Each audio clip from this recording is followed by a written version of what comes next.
Secara umum, salah satu manfaat atau pentingnya kita belajar sejarah itu kata Allah di surat Hud ayat 120 yang tadi saya baca adalah manusabbitu bihi fuadak, meneguhkan hati. Kalau bahasa saya kemarin, mempertajam nalar. Itu salah satu tujuan belajar sejarah, mempertajam nalar. Jadi ketika kita melihat sesuatu, kita itu bisa langsung menyimpulkan. Kenapa? Karena yang kita lihat itu bukan sesuatu yang baru. Udah pernah terjadi dan udah ada hasilnya. Jadi nggak buat kita jadi kayak masih kagok gitu, nih apa. Nggak ada pertanyaan nih apa, karena itu udah pernah terjadi di masa lalu dan bukan sekali, berkali-kali dan sudah ada hasilnya. Sehingga kita langsung bilang, wah ini kayak yang dulu nih. Beda kan? Ini tuh kayak yang dulu, oh berarti gini. Artinya orang yang banyak membaca sejarah seperti orang yang hidup bukan 60 tahun. Tapi ribuan tahun, orang yang banyak pengalaman pastinya nggak akan terlalu blank dalam melihat hal-hal yang terjadi dalam kehidupan dia. Beda sama misalnya anak kecil ngelihat sesuatu kan dia kayak baru pengalaman pertama kan, masih nyoba-nyoba. Oh nanti gini hasilnya, oh gitu hasilnya. Itu anak kecil karena dia hidup baru belasan tahun. Beda sama orang yang udah 60 tahun. Nah kata kakeknya atau kata ayahnya, kamu jangan gini supaya kamu gitu. Kenapa? Kakek atau ayah udah ngalamin. Ternyata ada yang lebih panjang usianya daripada 60 tahun. Siapa? Orang yang membaca sejarah. Umurnya lebih panjang daripada orang yang sekedar hidup. Kenapa? Dia bisa berusia 1000 tahun, 2000 tahun, 3000 tahun, tergantung sepanjang apa sejarah yang dia baca.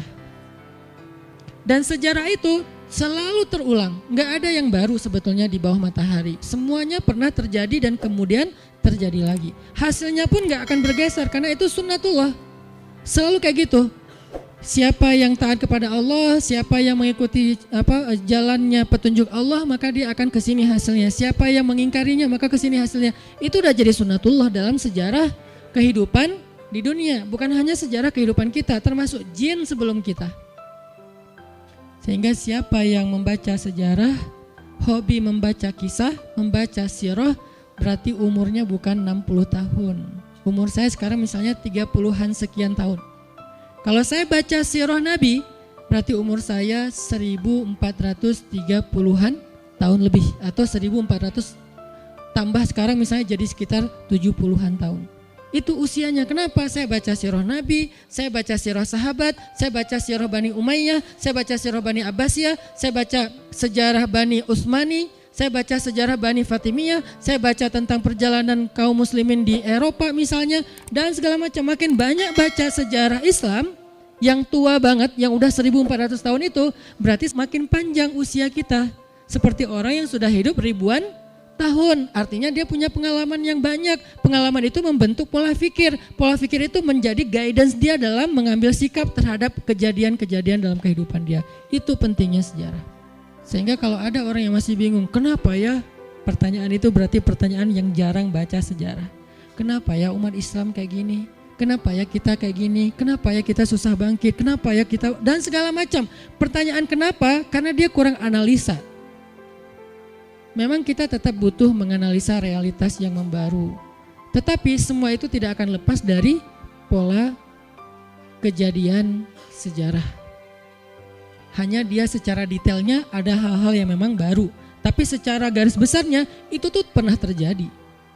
Baik dalam kasus personal, keluarga, bahkan bangsa.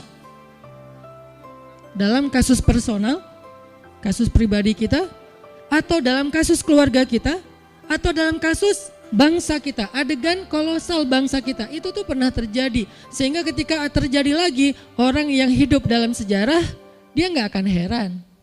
Dan dia gak akan kebingungan menentukan sikap. Saya harus sikap kayak gimana? Saya harus berpihak ke siapa? Saya harus mengingkari siapa? Gak akan kebingungan. Kenapa? Dia udah pernah baca sejarah.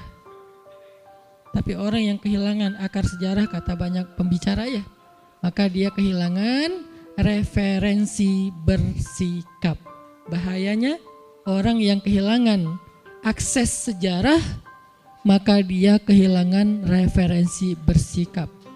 Sehingga dia nggak tahu lagi apa yang membuat dia harusnya pride, yang membuat dia bangga, kemudian pede, kemudian visioner, Karena dia nggak punya lagi referensi tentang itu di dalam kehidupannya. Nggak ada referensi, nggak ada sejarah.